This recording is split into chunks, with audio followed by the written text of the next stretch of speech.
Experiencing issues with your Total Wireless service? Don't panic.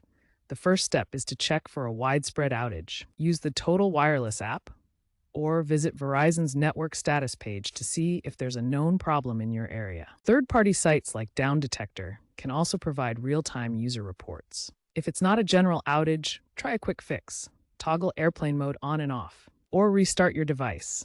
These simple steps often resolve temporary glitches. Because Total Wireless uses Verizon's network, understanding Verizon's coverage can help anticipate potential issues.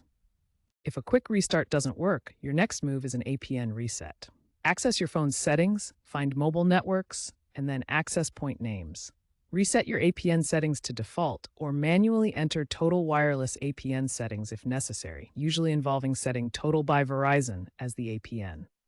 This forces your device to reconnect to the network and often fixes data or MMS problems. Also, ensure your device software is up to date and compatible with Total Wireless LTE 5G bands. For Android devices, clearing the cache partition can sometimes resolve persistent network issues.